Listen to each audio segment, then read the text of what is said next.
You've got to find out what works for your body and what issues you've got. And you got to figure out what problems you've got and what things you can do to remedy those problems. Don't smoke cigarettes. Don't abuse alcohol. You've got to make these choices consciously. Dr. Corsi received his PhD in 1972. He worked as a university professor with his final faculty appointments at the University of New Mexico and the University of Denver. Dr. Corsi conducted a National Science Foundation randomized field test in New Mexico. He also published game theoretical articles in scientific journals and received a national security clearance to work with the U.S. State Department on terrorism. He has worked in financial services, creating 2 bank marketing companies. He has written a large number of books on politics and economics, 2 of which were New York Times #1 bestsellers. In 2021, he founded Corstead LLC, a company dedicated to 2 telemedicine companies launching next year. Life is about experiences. It's about growing your soul, your personality, your being. Learning, being active,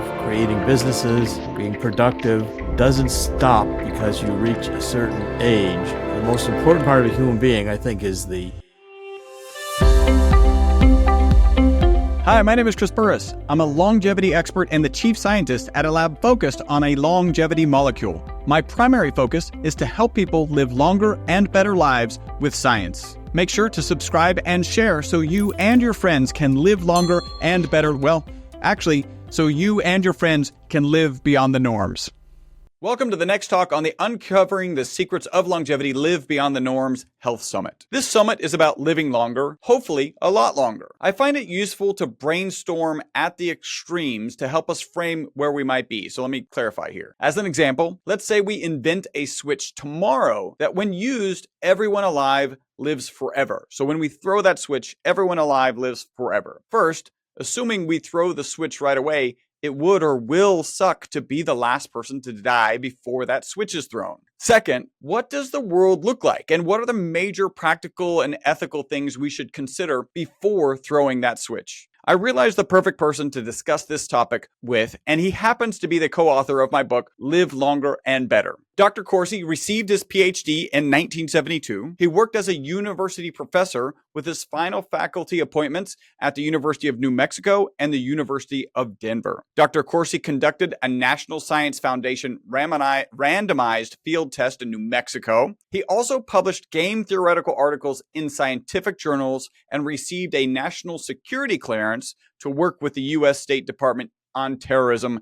You are the first to have United States security clearance that I have interviewed for this Longevity Health Summit. He has worked in financial services, creating 2 bank marketing companies. He has written over a large number of books on politics and economics, 2 of which were New York Times #1 bestsellers. In 2021, he founded Corstead LLC, a company dedicated to 2 telemedicine companies launching next year. The first is hablaconunmd.com. So that's hablaconunmd.com, a telemedicine internet website designed to allow Spanish-speaking patients to teleconference with Spanish-speaking licensed medical doctors at an affordable price.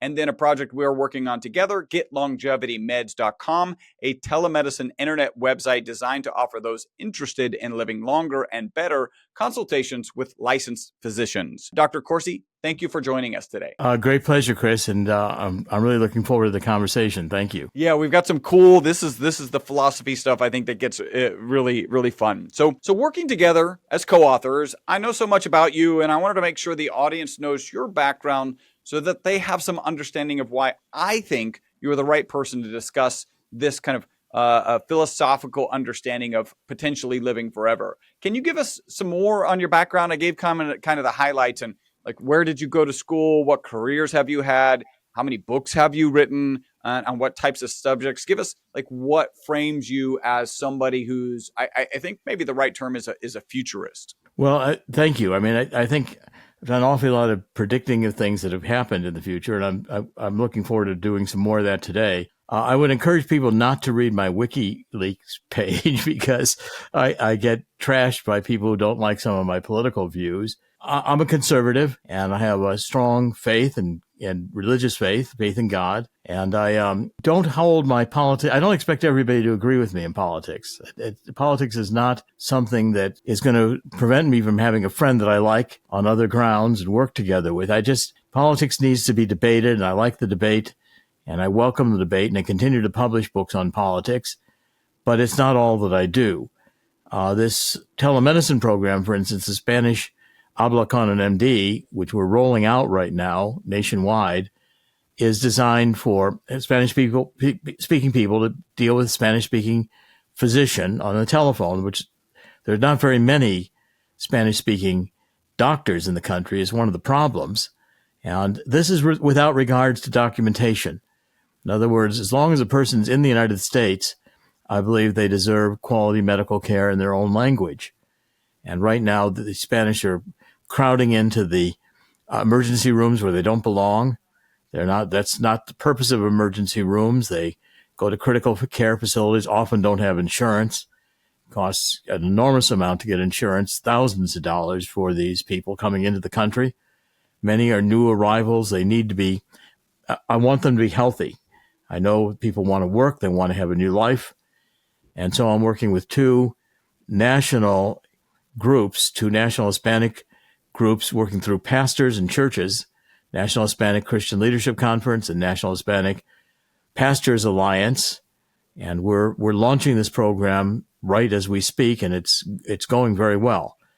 And we will be launching GetLongevityMeds.com in the first quarter 2024, which is coming right up.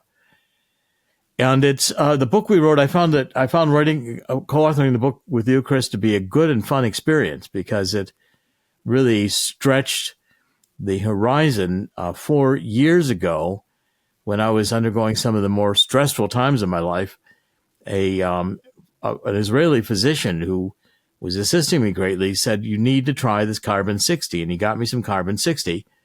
And then as I took it, I really liked its effect. Then I found your company, and I cold called. I said, I want to talk with Chris Burries because I'd seen the videos from you on the My Vital C website, and you kindly picked up the phone and we started talking, and I started ordering My Vital C, which I've now taken, I think, for close to 5 years. I'm 77 years old, and the hair products of My Vital C have brought color back into my hair.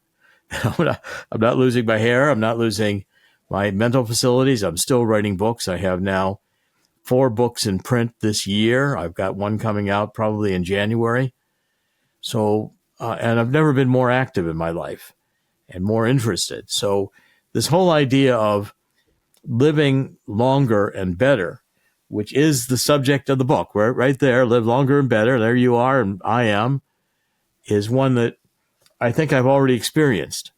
I think, I'm already, the people don't want to live longer if they're going to be incapacitated.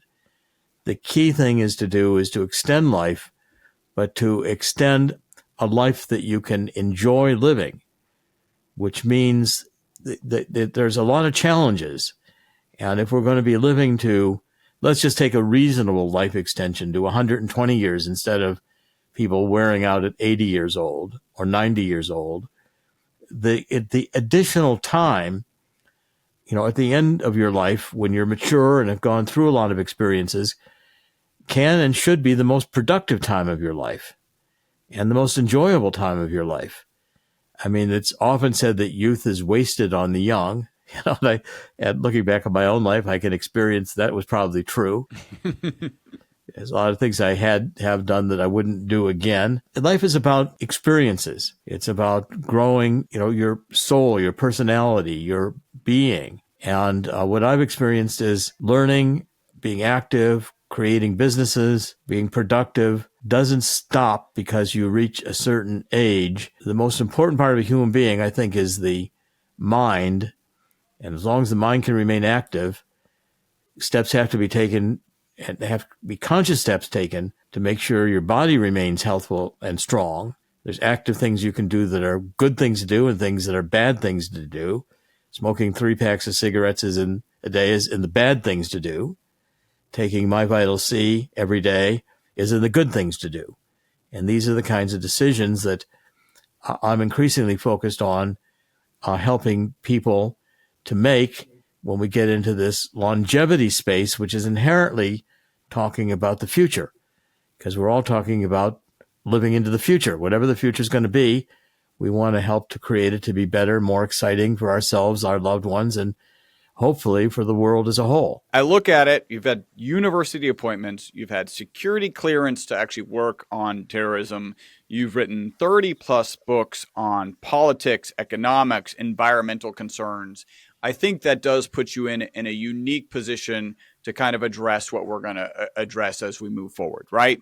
And you just pointed out like, hey, let's address it from two perspectives, right? There's the 120 year. So if we're just going to extend life on average from the 79 that it is approximately out to 120, right? We're adding some 40 some odd years to the lifespan. That has its own kind of considerations. And then let's also, I'll try and kind of ask you on two perspectives. What if we live forever? Like, what does that mean, right? So I described a simple scenario when there was a switch and everyone lives forever after we flip the switch, but it's much more likely that each person will have their own switch, right? That is obviously a socioeconomic component.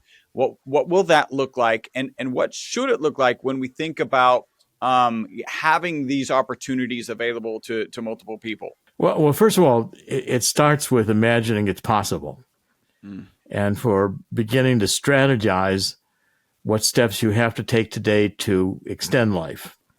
And that has a lot to do with health. It has a lot to do with remaining mentally active, to realizing that you can have a productive life for a very long extended time. And we don't really know what the limit is on human lifespans, but we do know that lifespans have increased dramatically even within the last few hundred years. So there's no reason to assume they won't continue to expand as we learn more and understand more about the nature of our existence. Now, one of the things people think about is, well, if everybody lives forever, this is going to get to be a very crowded place, Earth, because people are dying as people are being born. Well, I've done a lot of studying of resource economics. I follow Julian Simon, who was a resource economist really in the 80s, 70s, 80s, 90s. And his perspective, I think, is unique. What Julian Simon said was that the most scarce resource on Earth is not oil or gold or scarce minerals of any kind. It's human intelligence. And that if we begin to expand populations, if we begin to open countries to immigration, if we begin to experience differences that will expand us, that we're not going to run out of resources. For instance, in oil, people think, well, it's fossil fuel, and we're going to run out. There are only so many fossils that could only be so much fuel. Well, I've written a lot about abiotic oil. In other words, the German chemists in the Weimar Republic between world wars, Germany had a lot of coal but did not have a lot of oil. They figured out the chemical formulas that synthesize oil, make it artificially. And these formulas describe conditions in the mantle of the earth. For instance, you take something that has carbon, something that has hydrogen, in the presence of a catalyst like iron oxide with great heat and great temperature, you form hydrocarbon chains, which is what oil, coal, natural gas are. They're formed in the center of the earth by these Fischer-Tropsch equations on a continuous basis. And we've even sampled these deep sea hydroplanes, there's no light down there, but out of these deep sea chimneys are coming out hydrocarbon fuels. The Woods Hole oceanographic studies have proven that these are manufactured in the mantle of the earth through the Fischer-Tropsch equations. And the organisms down there where there's no light are living off the hydrocarbon fuels. It's part of the natural food chain. So what Julian Simon said is you won't run out of resources because there was more of oil, more of coal, more of anything than you thought there was. As your technology improves, you'll be able to get at more of it and to recover those resources economically. And then before you anywhere got near exhausting the resource, you'll find other sources of energy that are even more powerful, and you'll switch it. So today, as we're into oil and natural gas, we've still got abundant coal everywhere that we've been using since the beginning of the Industrial Revolution. It's hugely available still, and we're not using it as much as we did before. Nuclear energy is on the horizon, safe nuclear energy. And then besides that, we've got nuclear fusion. I mean, it's endless what human beings can create. Or food sources. With hydroponics, we could grow an enormous amount of food in deserts because you've got sunlight. And if you've got nutritions in the soil, you can grow about anything, and you can have 2 or 3 food cycles in a year with hydroponics, using water very effectively. Human creativity, which is unleashed in a market sense, in a competitive sense, where people are encouraged to think that they can do it. All these books behind me, these are real books. These are books I've read, and I continue to read. And the issue is, we will be able to explore space very soon. We'll be doing more missions to the moon. We'll be doing missions to Mars. We've got space telescopes today, which are remarkable, that are showing us things we do not know about the universe in which we live. Our knowledge is expanding rapidly. We'll probably encounter other species, extraterrestrials, and I'm confident that as we go forward, our whole world vision, our whole idea of this life experience is going to be expanded dramatically. I mean, 2,000 years ago, people were still spiritually very aware, but again, look at the wondrous things that the pyramids in the Pharaoh's age, the wonderful things that the Greeks did. These are magnificent civilizations, and we're just now going back and learning things about what they knew that we have forgotten over the aeons. I mean, the Mayan civilization, the Aztecs, which were discovering huge villages in these jungles because now we have the technology to penetrate through the foliage and find them. And architecture is remarkable in these ancient civilizations. We're learning from modern techniques of archaeology. I've been to Pompeii and Heracleum, I think 3 times, but they're finding new things. And it's wonderful to go back and see how, the great expansion of knowledge that was going on 2,000 years ago, and then this dark ages occurred. And now I think we could be on the edge of a new and tremendous expansion, a very exciting future in which our whole horizons of who we are as human beings, of what we live in terms of this universe, are going to change. So I like to think I can be part of that revolution. And so the various things I've done in my life, including the work I'm doing with you, Chris, on longevity, I think have the potential to make a huge impact that will vitalize people's lives and show them new horizons they haven't imagined. And you've connected me with this whole rich field of people working in longevity. And the people you have on this show are just remarkable. And so we're connecting together and finding out how much we can share and how much we can advance. Not very long ago, medicine thought aging was not preventable. They wouldn't look at it as a disease. Today, we can maybe look at aging as a disease. It's something that's not inevitable, that we can repair our bodies. And so I'm very excited about the future. And I would like to be thinking that I have a small role in helping to create that, as well as creating the intellectual space in which people realize that you too can participate, you too can play, you too can extend your life. And this is something that can be shared in a whole new way of thinking, which will, I think, revolutionize our experience as human beings. Yeah. So you mentioned Julian Simon and his thoughts certainly parallel with Musk, right? Musk has been crying, the sky is falling, although that's the wrong, that's the wrong parallel, because that's not a real situation, but he's been sounding the alarm about societies and having a slower population growth. And the reality is, we thought we thought we were going to run out of food in the 70s. We thought we were going to run out of oil by the 80s. We thought we were going to and what is the reason that those things haven't happened? And it's just been human innovation. I think that's really good. Just aging, unfortunately, currently is still considered a disease. It's Dr. David Sinclair's book, and I'm about to reference it. Why We Age and Why We Don't Have to talks about really was a lobbying to the medical community to start looking at it as a disease because of the benefits in terms of addressing all the diseases associated with aging. If you just address the aging as a disease, then all of these funds could be funneled into one spot, which I think is brilliant.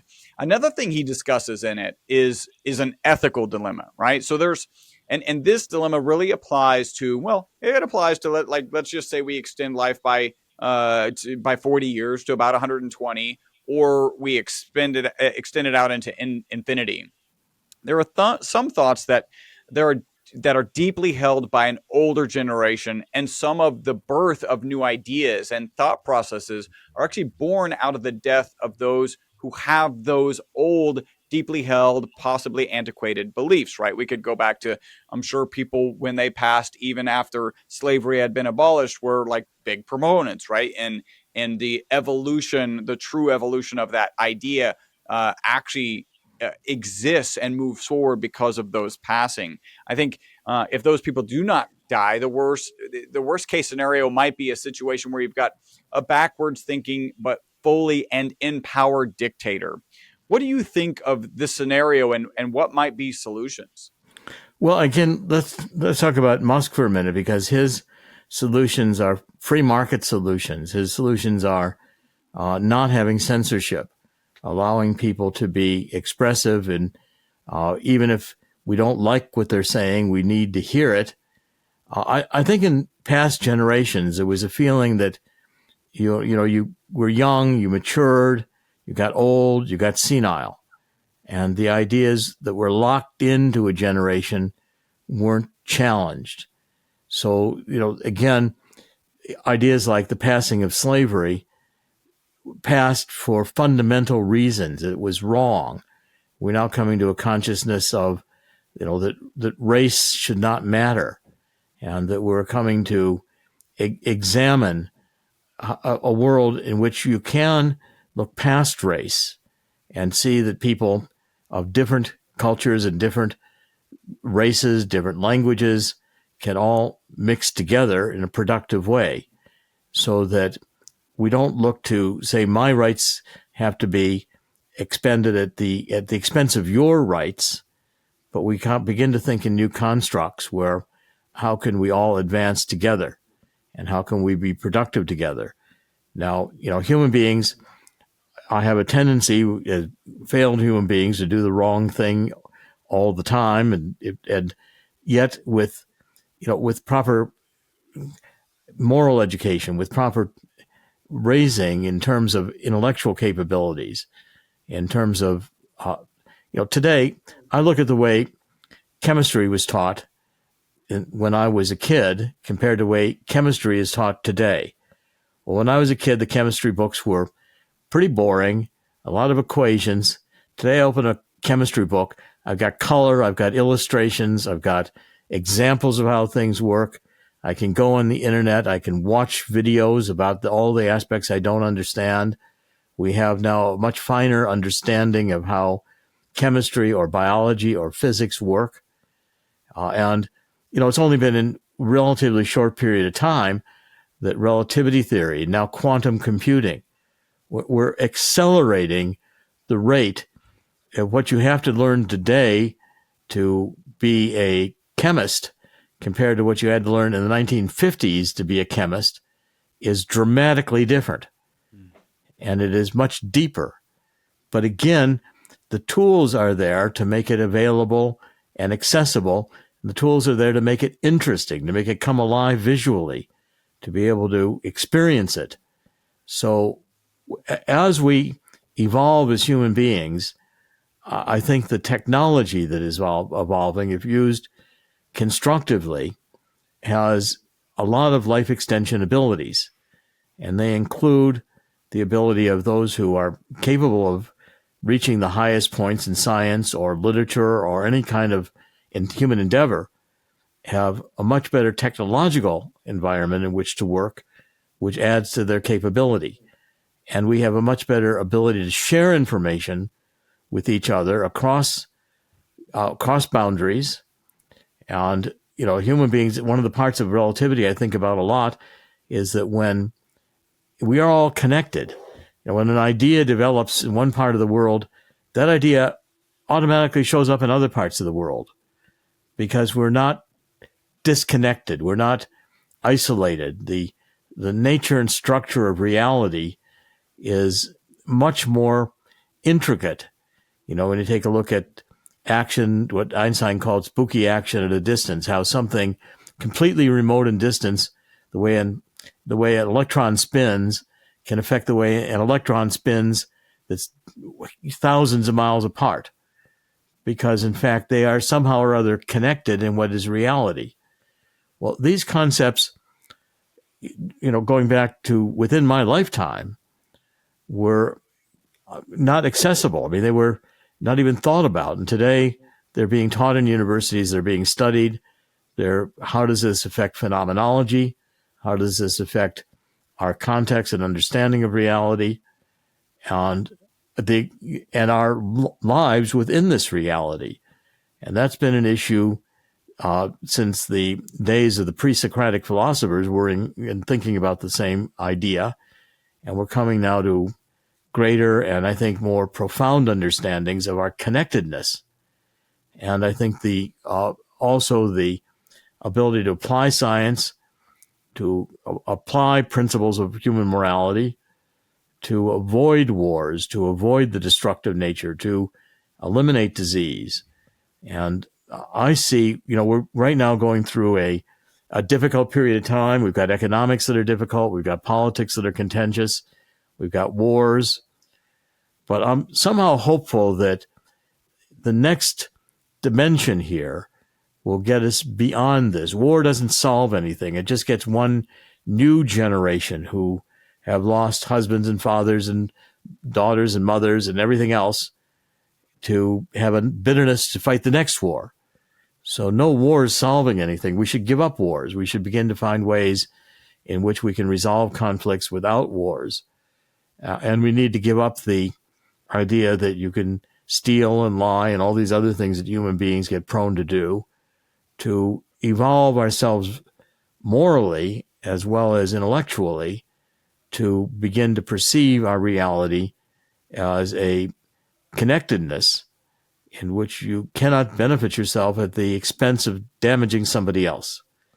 So there are, I think, a whole new, I could see us getting through a difficult period of time right now and then having 1,000 years of prosperity to follow it based upon what we learn from these current difficulties. And so I look at the difficulties as learning experiences and think that, as I go back to the point from Julian Simon, human intelligence is the scarcest resource, and human intelligence grows like steel is born. Steel is created in fire, and we need to have challenges and personal issues to deal with in order to grow. And as long as we continue to look at it that way, we can begin to solve problems from a new dimension. Hey, super quick break from the podcast. Hopefully you're loving it. This is a way you can support the podcast and take advantage of a great offer. We're offering 50% off of one of our MCT bottles. MCT is an amazing oil. Add the ESS 60 molecule to it. It's even more amazing. All you got to do is leave a review on iTunes, send us a notification that you've left that review. We'll get you a coupon code that'll get you 50% off of our MCT oil and free shipping. Back to the podcast. I remember, so you said learning experiences, and that kind of triggered in something in me that that maybe there is some loss of learning that happens, as people pass approximately in their 70s, and that there's some advantage to living longer and potentially living forever of these learning experiences actually being applicable from an older generation. And having said that, the question is kind of posed from a perspective of, well, sometimes we think of this older generation as a closed off, backward thinking group. And it's interesting that you brought up Musk. Okay, one, thinking about populations and how the intellectual value in the population is the answer.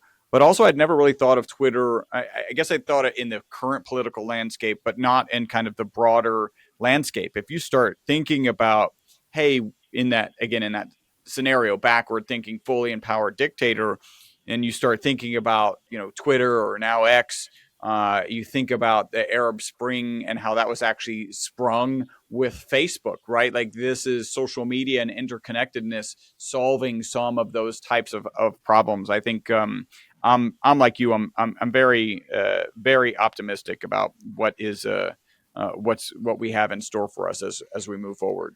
Well, look, I think about, okay, so the usual conception is that, well, people get older and they become arthritic and bent over, then they go to a nursing home and then they die. Okay, now that's a paradigm of human existence that is the disease model. Let's do a different model.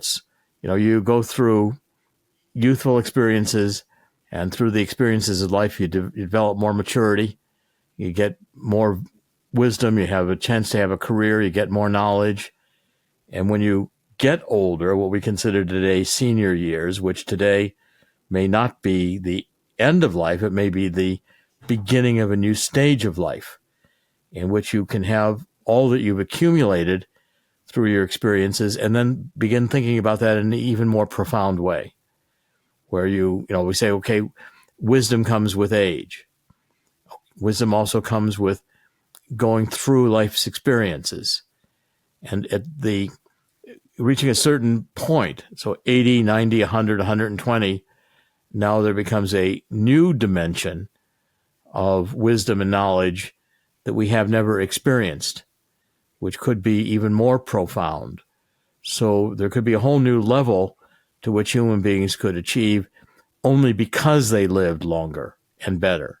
And that's really the perspective of this book we've written, that, once you begin imagining that it's possible, and you take, I sometimes divide things into, these are good things to do and these are bad things to do. Okay, so bad things to do would be to pump up your body with sugar in every way you can and become pre-diabetic. A good way to be would be to manage your sugar consumption and realize that maybe eliminating it, maybe fasting a little bit, all these. And the people you've had on the show are exploring this combination of medical and supplements and ancient cures and behavioral changes and crafting, consciously building this future so you can live into it. And I think about that a lot. I mean, I'm at 77 years old, I don't feel ready to quit at all.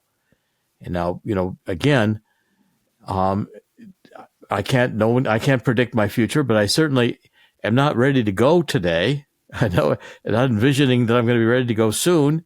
I'm envisioning all the things I yet want to do.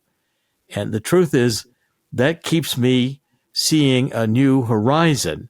Every time I get to where I think it's going to be the end of the horizon, I'm seeing a new horizon.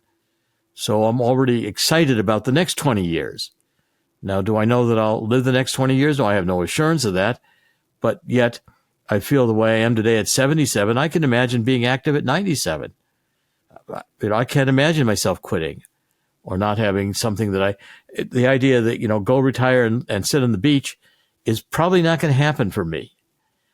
First of all, my skin is quite adverse to being in the sunlight too much. I'm not that fond of swimming, and I'd feel much better in a library doing something, or working on computers or anything else, building businesses, writing a new book. And I don't think I'm going to run out of those ideas. Every time I think that's been a really good book, I think of a new one. And then I get energized to get into that project. So it's a matter of, I think, constantly reimagining yourself and being engaged to understand that it's possible, and then never stopping learning, never stopping challenging yourself, never stop, wanting to get to the next horizon. And I'm very thankful that the new horizons continue to open up for me. And so therefore, I'm not looking forward to retirement age and sitting in a rocking chair. I don't think that would last very long for me. Well, and I think the stats are pretty clear. Some of the conversations we've had in this longevity summit have been about, hey, if you are going to retire, like make sure that you have some sort of well thought out transition where you're retiring into a hobby, retiring into donating your time to charity work, like that there is something that's driving that passion moving forward. And I think that's something that our parents lacked, right? Like they were just looking forward to retirement, and retirement really didn't mean anything. It meant puttering around, and that to wake up and have as your goal to putter. Like, yeah, you want to do that sometimes. It's very nice to do that sometimes, but that's not the thing that gets you out of bed the next day. Yeah, I think a person's always got to have a new mountain to climb. I don't think it makes any difference what that new mountain is. But when I talk to someone and they say, well, what are you going to do for your next 20 years? They say, I don't have 20 years left. Well, then I'm beginning to count that person's not going to be around very long. If I say to someone, well, what are you going to do for the next 20 years? And they say, well, I want to do this. Now, it can be learning how to scuba dive. It can be learning how to play tennis. It could be collecting butterflies, whatever they want to do, as long as it's a passion. And it will get them every morning to want to get up and do it. Then they've got a new horizon. They've got a purpose. And human beings have to have a purpose. If there's no purpose in life, people go backwards very fast. And I think that even affects physical health. I think that affects how your body functions. It affects the immune system. It functions in many different ways and a consciousness of, what pharmaceuticals can do, what they can't do, what medical supplements can do, what alternative medicine can do, what exercise can do, what remaining active can do. So there's things I think about constantly, which is just maintain a good posture. Don't start getting bent over. Make sure I can, and I've got arthritis. It was a congenital condition, and it cannot entirely be resolved, but I can learn to cope with it in ways that it becomes less of a debilitating condition. And that involves not accepting that it's going to be a final judgment, accepting that I can manage this and it will not get in the way of me climbing the next mountain. And so that's a fundamental shifting. Okay, so you talk about people who get, old, stodgy attitudes, and they're old and they won't shift from them. Those are the people who really don't have a future to go to.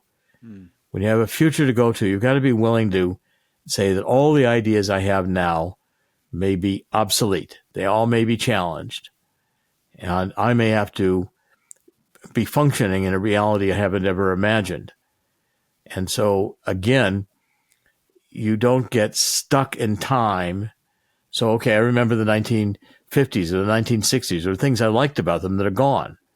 Well, I'm not necessarily trying to bring them back. I liked 1960 cars in 1960. I don't want one today. I want a car that is built for today, and I want a car that's built for tomorrow. I look at all of our roads. Every road we have in the United States and worldwide are obsolete because they are not set up for the electronic future we're going into. So again, I don't want 1920s science. I don't want 1920s telephone. I want a telephone that's today's technology or tomorrow's technology. And what we have today in terms of cell phones was unimaginable when I was growing up. It was Dick Tracy and a wristwatch that he could talk into. Everybody thought that was science fiction. Well, today we have wristwatches that you can talk into right there. And I don't want to go back to, a wind-up watch that does not much of anything. I want to be exploring. Now, if you want one of those because you like its elegance, fine. But that doesn't mean you won't also have a cell phone that you probably look at more than your watch. Where you watch for elegance, you look at your cell phone for the time. I You know, actually that's got rid of my watch. There was probably about 10 years where I didn't have a watch at all.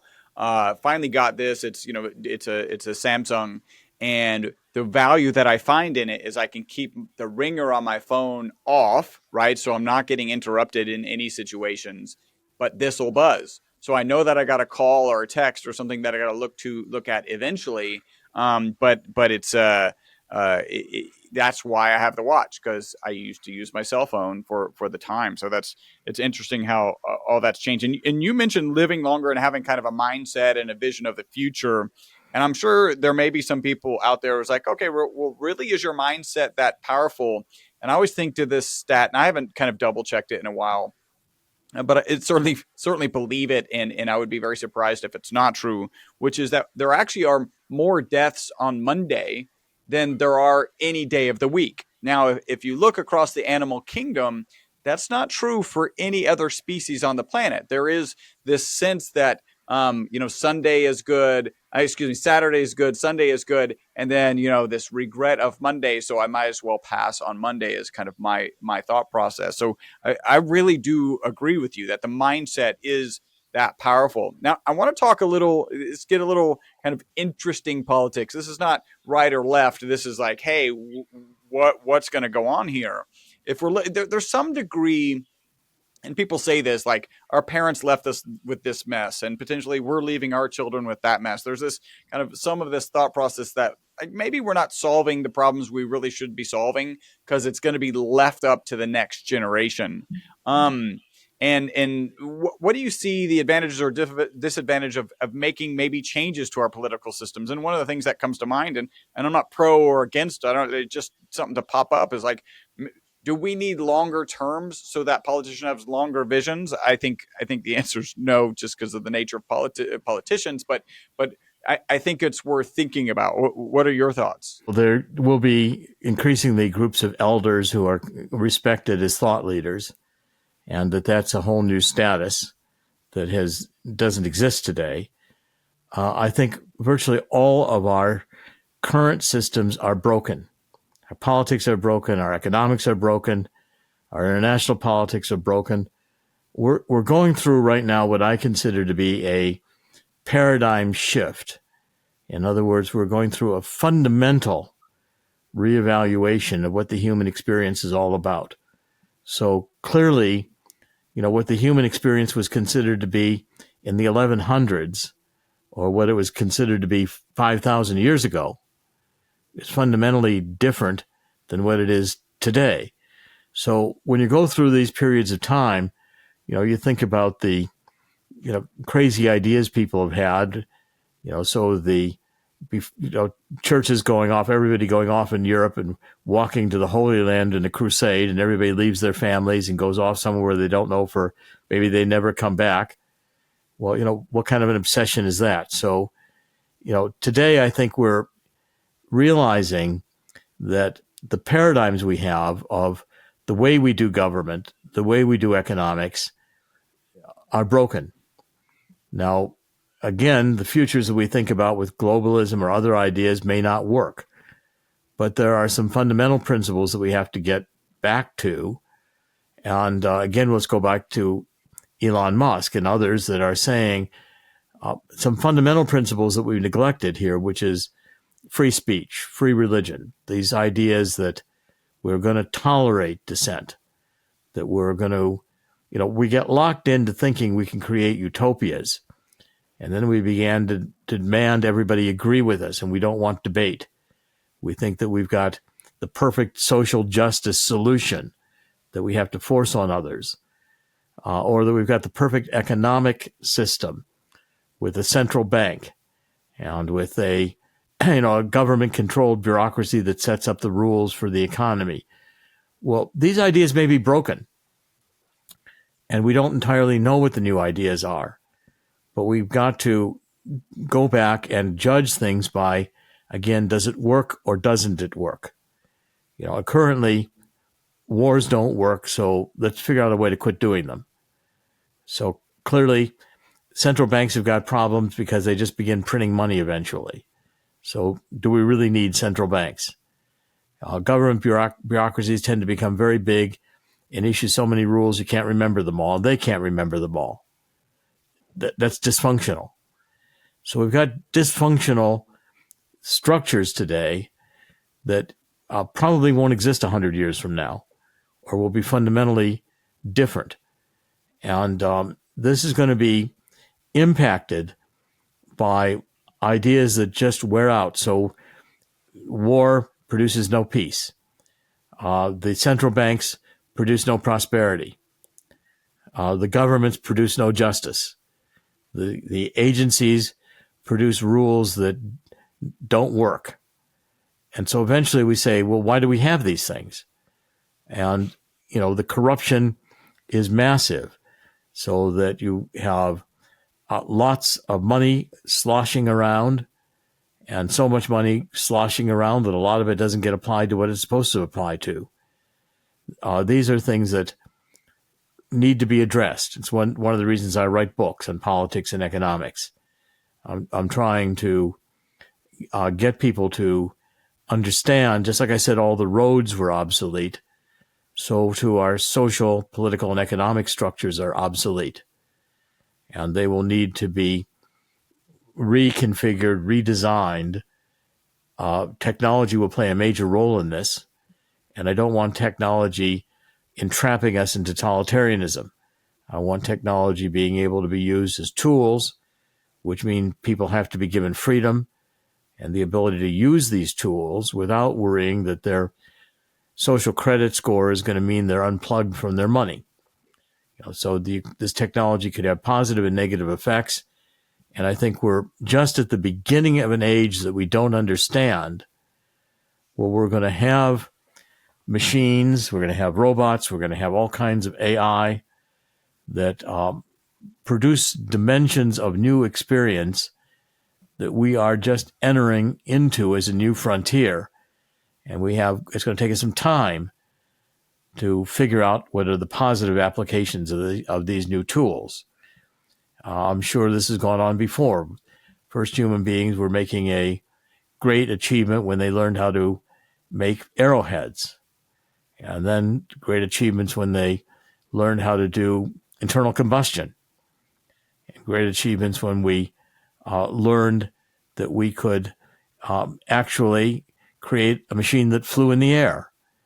And these produced fundamental changes in human perception. Society changed. The invention of the telephone, the invention of television, the ability to see something going on in real time on the other side of the world, the ability to see something going on the moon in real time. These are technologies which have expanded human experience and reconfigured our social, political, and economic structures. And that's not going to stop. Hopefully we'll get into an age and awareness where they'll be less destructive. And we'll be thinking about utilizing these things in a more effective way. So I am not a depopulationist. I think we increase the chances of getting more Einsteins, more Mozarts, more, great writers, great artists. And I know of no field of endeavor that every race has succeeded. Every people, every language, every people on the face of the earth have exceeded in one time or another in every field of endeavor. And so there's no disqualification as long as you're a human being because you were born not as economically well off, or you were born a particular color or a particular ethnic race or an ethnic identification or a different country. You can still rise to the highest levels. I think of people like Tesla, who came from Serbia, in a country that he was nothing. And he magnificent genius, was able to figure out how we need to, have electricity, alternating current, which revolutionized the entire world. Edison thought we were going to have direct current. Edison was wrong. So this nobody from Serbia enters the United States and revolutionizes energy. And that is happening around the world. So I think, as long as we continue to have human creativity apply in ways that are positive, ways that are contributing to humanity, not seeing humanity as a blight on the earth. It always amazes me dealing with climate science, for instance, and I've written a lot on climate science. The Earth's climate is not set to make us happy. We're just the latest species walking around on the surface of the Earth as far as the Earth is concerned, and the Earth doesn't know how long we're going to be here, and particularly doesn't care. The Earth's temperature and climate is largely a function of the sun, and it's designed to distribute heat from the equator to the poles into the higher atmospheres. And it's remarkable that we have an atmosphere that supports light and life. 80% of the Earth's existence, there was nothing living on the surface of the Earth. It's only in the last 20%. And so therefore, we need to understand that we are on a fragile planet. We need to understand that those thinkers and philosophers who've said that we are, living on a small planet, we all want basically the same things. People need to be fed and clothed and housed. They need clean water. They need electricity. They need energy. And this is universal. When we begin to see our needs as universal, we begin to understand that as human beings, we can create positive structures. And let's go back to why we wrote this book. I wanted to share something as critical as my vital C, which is this remarkable molecule of 60 carbon atoms in a cage structure like a geodesic dome. They're called fullerenes. You, Chris, played a major role in bringing these to the public in a soluble form. You worked with the geniuses who won a Nobel Peace Prize discovering fullerenes, and now we're bringing it to the world. And these structures, which form nanotubes and all kinds, they can form graphite. They conduct electricity. These are remarkable molecules, which largely we thought originally only existed in outer space. And you figured out ways to create the molecules here on Earth and to do it in a way that you could do it in an industrial capacity, so you could produce a product that could be shared by millions of people. Well, no, these are great achievements. And so I was, honored to work with you to be able to tell the story. I didn't invent fullerenes and I didn't create my vital C. My gift has been able to write about it and to help you tell the story. So we said this book is going to be your story, how you came about learning about all this, how you applied it to living longer and better, how you're now running the series of programs and connecting a group of very brilliant individuals who are all working in longevity space, which didn't exist 50 years ago. You're creating a new intellectual space. And that's fundamental to what we are as human beings. I like that. I like, and you talked about creativity. And one of the things that I think is very true is that it's not just the advantage well, let me throw this quote out there because I love this quote. If you are uncomfortable with the rate of change today, don't worry, because the rate of change will never be slower than it is today. Meaning, right? So you look at your kind of scenario of we're making arrowheads, and then we're making combustion engines, and then we're flying, and we've got electronics, and that rate of change is happening faster and faster and faster, and it's going to continue to get faster. And I think one of the driving things of that is actually the internet for this reason, right? So you've got that person, let's say there's a Tesla and he's in Serbia and doesn't figure out how to get out of Serbia, but he's now online and maybe he games and maybe he does some research papers and has some interesting stuff that he likes to do. And now he can actually be connected with somebody in the middle of Mexico who is in the same situation. They don't really know how to get out of Mexico, but they're there and they've got access to a computer and they both have this same creative passion. And now they're able to connect and collaborate and fuel each other's passions about that intellectual pursuit. This is just going to get faster and faster. And I think it's in that is a solution to a lot of the problems that that we're talking about. I don't know if you have any wrap up thoughts there, and then I'm going to jump into my wrap up questions. Well, I think that my wrap up thought is that I look at, and combine my faith base. I think God created the human race to succeed, not to fail. And it means that we are going to go through different transformations in order to reach higher, I think, even spiritual levels and higher levels of understanding that we can create abundance and we can live in peace. And that some of the ideas which architect this are useful and some of them are not useful. We have to judge ideas by whether they work or not. So, putting a hole in the bottom of boats so you can see the fish is probably a bad idea. But creating a device that's submersible where people get down in the water and see the fish and be among them is probably a good idea. So there are good and bad ideas. We ought to discard the bad ideas and do the good ones. The homelessness is a bad idea. We need to find a solution to that problem, and possibly just providing, charity through, tax exempt organizations that go and help these people may not be the solution, as good as it sounds. So we have to test what works.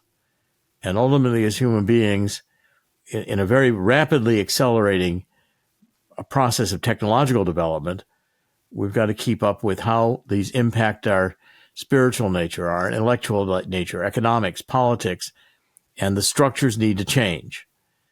And what that change is, I don't necessarily know. No, it'll be different. If you don't like it now, wait, it'll be different. And let's try to make the different one that works better. That's my fundamental view on how you judge whether ideas are good ideas or bad ideas. Do they work or don't they work? And for the most number of people. All right, so I've got some wrap-up questions. Dr. Corsi, do you have a target age that you want to live to? Oh, I know. I'm 3,000 or 4,000 years old. I don't know.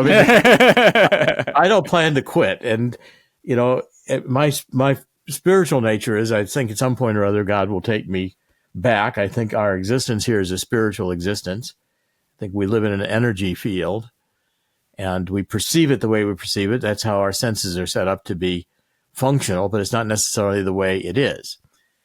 And so therefore, I think it's important to live as if you were eternal. Because what you do with your life can make a mark on eternity. And there is a fundamental nature, I believe, that there's a difference between those things that exist and don't exist. Things that do exist will never quit existing. There may be other dimensions that we experience. There may be dimensions we haven't even imagined. But I don't think that this ends. I think it's just a stage we're in right here. And it's a stage that should be prolonged, because I think with more years of life as such, we can have new horizons of what it means to be 120 years old, what it means to be 150 years old. And we don't have to see people as wearing out at 80 or 90. I like that. Do you have a kind of in your mind a concept of how long humans can live? I don't think we know. And I don't see any reason why it can't be much longer than it is. Whether it is going to be eternal or whether there's going to be perpetual life extinction, I'm not sure that's the nature of the experience here. I think this experience may be crafted to at some point or other end. But Thomas Hobbes said that life was nasty, cruel, brutish, and short. He was a philosopher and wrote the Leviathan, I think, in the 1700s. I always thought that Thomas Hobbes, the hard part of that for Thomas Hobbes was the short. In other words, he would not necessarily mind it if it had been nasty, cruel, brutish, and long. What was especially insulting to him was it was long, brutish, cruel, and short. Yeah. Okay, so in other words, I think there's a value in extending life, and there's a value in imagining new stages that we can get to as elders, which are respected stages where we're respected and expected to remain active and can contribute in ways that we could not have contributed younger. In our youth, yeah. All right, what are 2 to 3 protocols, habits, mindsets, let's call them shortcuts because everybody likes shortcuts, that you would share related to longevity and a long health span? Well, first of all, you've got to find out what works for your body and what issues you've got, including even in terms of your parents, how they lived, and your whole history. And you got to figure out what problems you've got and what things you can do to remedy those problems.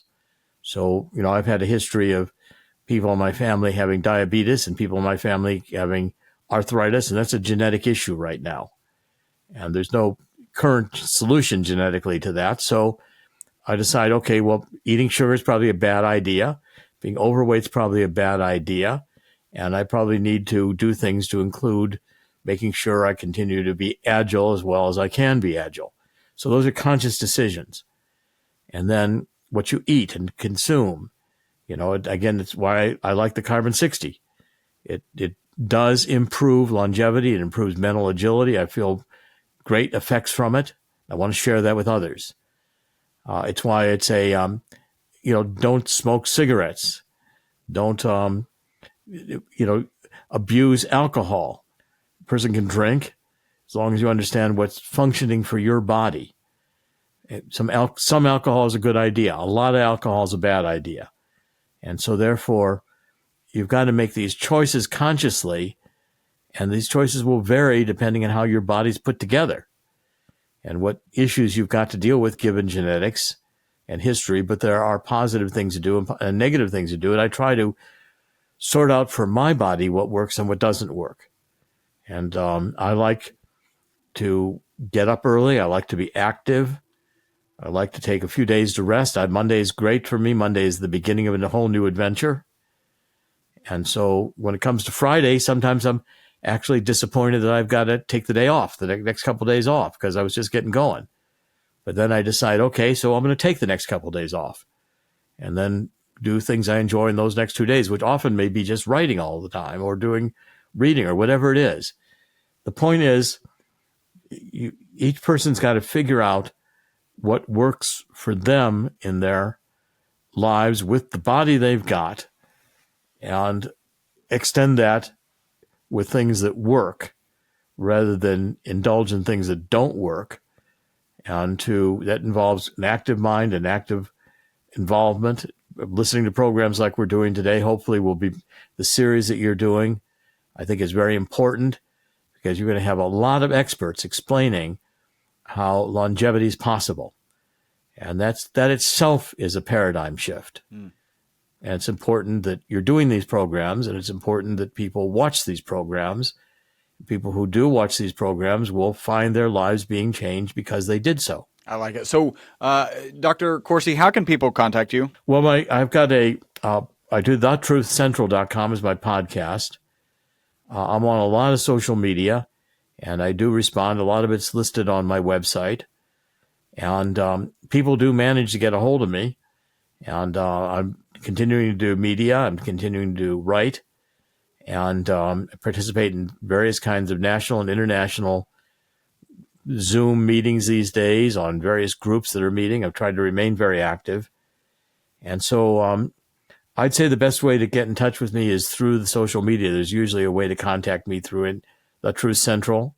You can send me an email at the information at The Truth Central, and I'll watch those and see which ones I want to respond to. But I've had a wide reach of people in my life, and I always enjoy meeting new people, and I enjoy meeting new experiences. So the best way to get in touch with me is to follow me through the social media I'm on. Excellent. And what in the near future are you excited about? Well, I've got new books coming out next year. I've got this telemedicine program for, Oblicon and MD, longevitymeds.com. We're going to launch both of those programs in 2024. And they're going to be exciting programs. We're going to have, I think, a lot of people utilize them. And I want to, explore and get into the longevity space and the futurism much more strongly than I have been, and to try to expand what I've written on economics and politics into much more of a conscious thinking of how do we create the next 1,000 years to be more productive, than the last 1,000 years. Excellent. All right. So you can find them, thetruthcentral.com, getlongevitymeds.com. I think that site is up and is actually going to be running early next year. I have to share, I feel like we could have continued this conversation. To wrap it up feels a little premature. You talked about a little bit of alcohol being good. I'm looking forward to having a little bit of alcohol and continuing this conversation with you over the holidays, because I'm going to be up in New Jersey. So we'll make sure that happens, and really appreciate you joining us. This has been an absolute pleasure. I'm looking forward to it too. And I think I know a really good place in New York where we can go and have a great holiday celebration. And I can't wait. That sounds awesome. Take care. God bless. Thank you very much. I hope you enjoyed this episode of the Live Beyond the Norms podcast. Make sure to subscribe and follow. Also, make sure not to be that guy, the guy sharing this podcast with people who are not interested in living beyond the norms. If you would like to learn more about the ESS60 molecule, the molecule responsible for the single longest longevity experimental result on mammals in history, a full 90% extension of life, visit myvitalc.com. That's myvitalc as in carbon.com.